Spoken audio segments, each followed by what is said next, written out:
Welcome back into Cleveland Browns Daily here on a Thursday edition of the program. Beau Bishop, Nathan Zegura with you here, ESPN 850. Time to head on the hotline. Our good buddy Pete Prisco, CBSSports.com, joins us. He just released his top 100 players of 2020. Pete, I love the way that you did this. Basically, all right, get mad, enjoy yourselves. I love that. Before we get into what we're mad about, let's first talk about your process. How do you come up with it? How do you go about putting this list together? How do you weight it? Well, I take into account last year, look ahead to this year, watch a lot of tape, talk to a lot of people, and put the list together, and then I kind of move guys around and juggle them in and out. And the toughest part for me was the last 20, because you could easily make a case for some of the guys that we dismissed to be in that last 20, and in fact, a bunch of them were in, and I moved them back out. And then, after usually the top 10 is really easy. It wasn't the case this year. So I think the top 10 was a little tougher than normal. All right, Pete, let's look in this top 10, and I have a question for you. When you get, obviously, he's the reigning MVP of the league, Lamar Jackson, playing at a very high level, number 7. Aaron Rodgers, number 10. And this is the question that I would ask you, and a two-parter. One, if you were the GM of a team for this season only, who would you rather have? And then what do you think the perception is if you pulled 32 teams in the NFL, said for one season you can have Aaron Rodgers or Lamar Jackson? Bet it would be split. Personally, I'd probably take Aaron Rodgers, but I'm partial to the guy. I think he's significantly better than people give him credit for. The down year, garbage from a year ago, he played with a new offense. He was learning a new offense. He thought Valdez-Scantling would actually be a factor outside as a speed threat. He wasn't. Devontae Adams got hurt. Jimmy Graham can't run. The line played poorly, and he still had a good season and took him to the championship game. So I think the criticism of putting Aaron Rodgers in the top 10 is ridiculous. I do think that Lamar Jackson earned the right to be in the top 10 last year. And again, the biggest thing for him is becoming prolific as a pocket passer. And people say, well, his numbers are good inside the pocket, and they are. But it's easier to be a pocket passer and be good inside the pocket when the threat to run is there. Eventually, that threat to run goes away. I don't care who you are. When it started going away from Michael Vick, Steve Young, same things. When it goes away, you got to be able to stand in the pocket and go through your progressions. And I do think he's going to be able to get there, but he's not there yet. Pete, just so it is clear, I don't think it was ridiculous that Aaron Rodgers is in the top 10. No. And in fact, I personally would have had him, I would have flip-flopped him with Lamar because, and when Beau and I were talking about this on our own program, I think probably if you said you want to win the Super Bowl this year, you can have Aaron Rodgers or Lamar Jackson, 30 plus, maybe even 32 out of 32 GMs would take Aaron Rodgers for this season only, not factoring in their age. I love Aaron Rodgers. It pained me to put him down that low, to be honest with you. But I knew that was going to get pushed back, and it did. It got a lot of pushback. Not from us. That's interesting. One that as we stay in the top 10, another one that I was excited to see was Russell Wilson at number 3 on your list. He's been a favorite of mine for a very, very long time, and I think like Rodgers, very little is done to put him in the best position to succeed.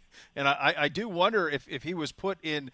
You think about the offense that they've built around Patrick Mahomes in Kansas City. If he were allowed to actually kind of be unfettered, what he would be capable of. But obviously, you see the talent in Wilson.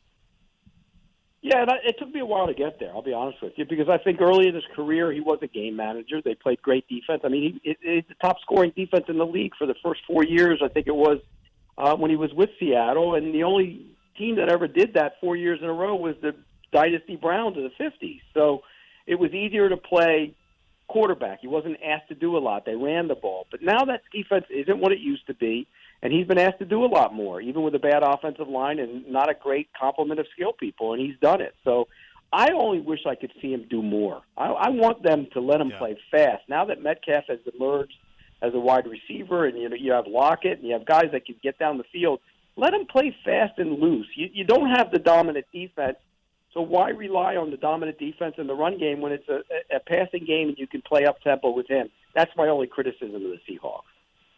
I agree. Unleash him. Unleash Rush. Let's see what he can do.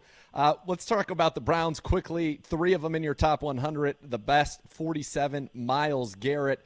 You said 10 sacks in 10 games. My question for you is, let's say Myles played 16 last year, doesn't have that incident, has 16 sacks. Is he still 47, or did you factor in the fact that he missed the 6 and that kept him there? It factored in a little bit. By the way, after putting the list together and running by some personnel guys, there was actually a couple personnel people who thought he should be in the top 10. And Wow. that tells you what they think of Myles Garrett. So I just didn't. I think next year he'll be higher on that list. It wasn't a slight to him, but availability is important. I get it, and there are guys on that list that didn't play a lot that I had a tough time with. One was J.J. Watt, Myles Garrett was one, A.J. Green was another. But again, if he plays like he did for those 10 games, he'll be much higher on that list. Let's stay with the Browns, Pete. The next one on your list was Odell Beckham Jr. at 64. Last year, from our vantage point, Jarvis Landry had the much more consistent season and the better season. Why Odell that high and Jarvis necessarily not in that list?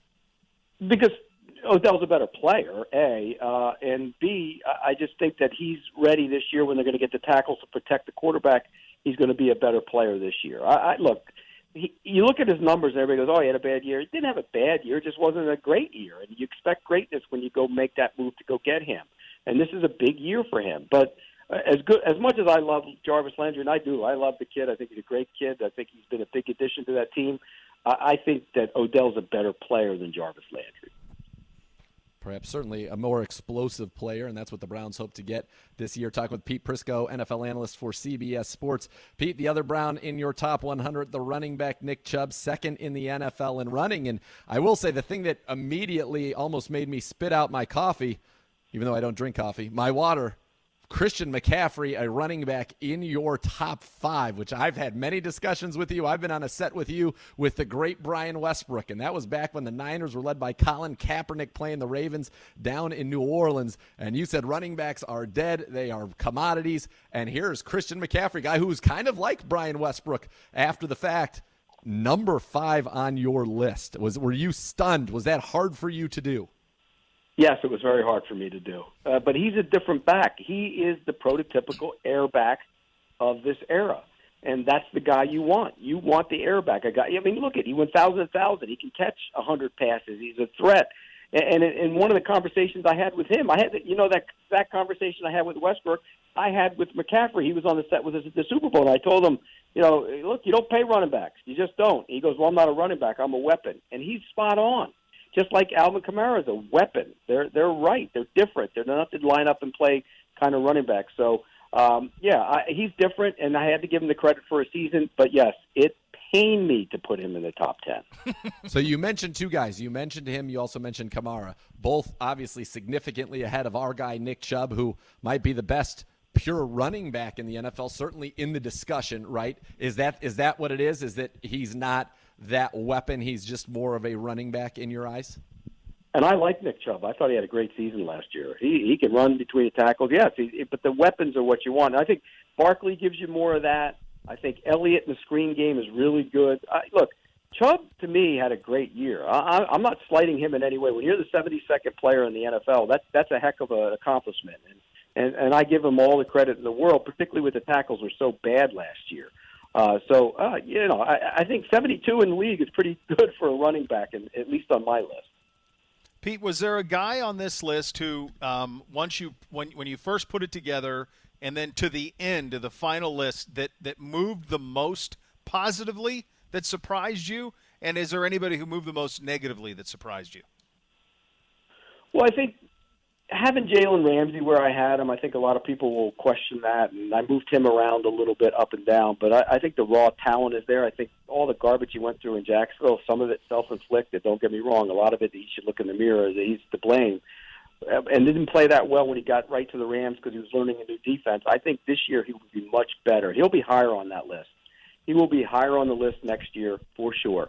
He's got the top 10 talent to be one of the top 10 players in the league and the best corner. He was tough. And guys I left off, I've been getting a lot of pushback from Steeler fans and Steeler players, Cam Hayward, by the way, who were mad that I didn't put Minkah Fitzpatrick on the list. And look, he was on the just missed, and it's hard when you go through the safety. Should he be on the list before Jimmy Ward? That's a tough one for me. And I put Jimmy Ward on there because I thought Jimmy Ward played better last year. Minkah Fitzpatrick was good in some games, and he was average in others. And I could point to a couple games where he was average, the Chargers being one of them. And so I looked at that, and I ended up putting him down there. And Carson Wentz, I kept him off, and I could easily have put him back in. And by the way, both those guys at times are in the final list, and I just moved them around. All right, this is my one Browns bone to pick with you for a guy that I think should be on there, and certainly, if not on honorable mention, Joel Bitonio, who I think is one of the premier guards in the NFL. Every year, lots of recognition, great stats, great film. Seems like you're kind of a guy too, Pete, to be honest with you.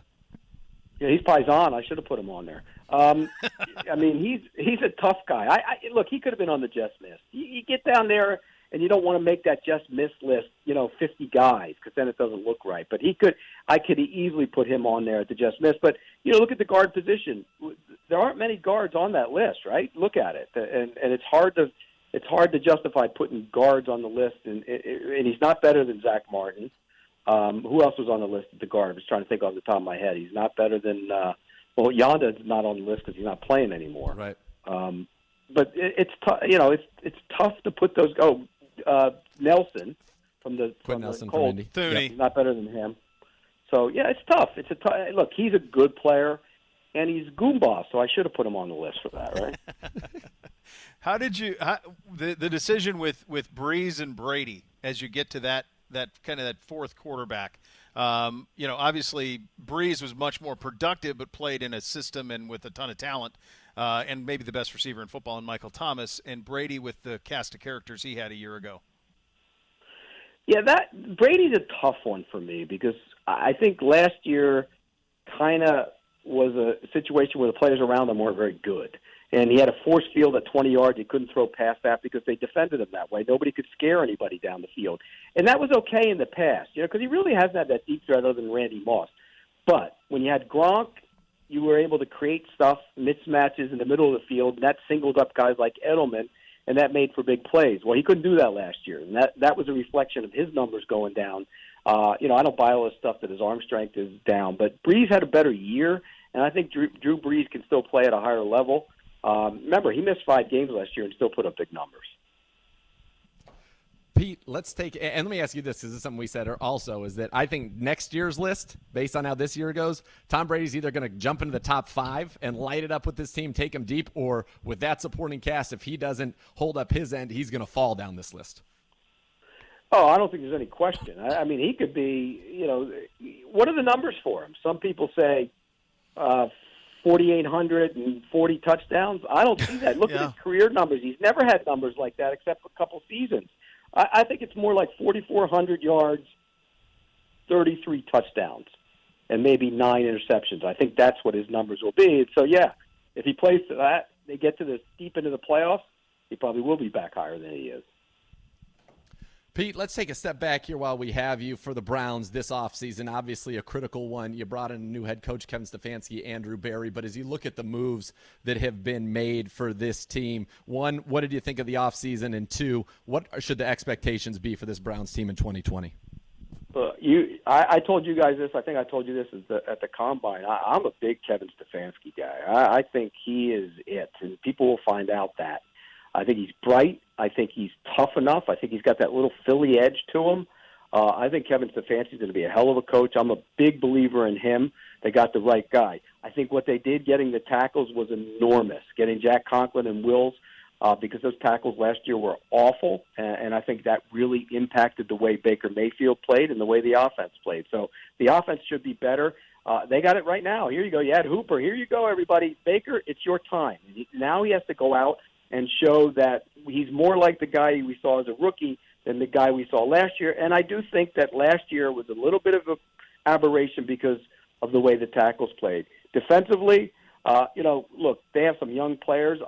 Delpit, to me, will be interesting to see how he plays there. They have other guys that can play. Sendejo can play if they need him. They have bodies. Those young linebackers have to step up.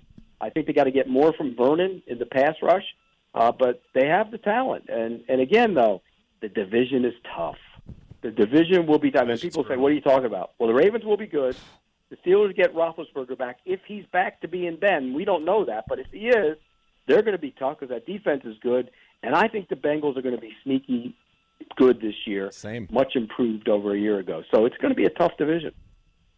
Pete, thanks for coming on, giving us a little bit of your time. And more importantly, thanks for doing these lists, man, because this is, we've got 2 days out of this thing, pal. That's right. Thank you. I know. It's gold, isn't it, this time of the year? It is gold. Keep it coming. You should do your coach Appreciate rankings you. next, right. Pete. Can we get some coach rankings? All right, guys, take care. We'll see you. Pete Prisco, CBS Sports NFL, one of the greats.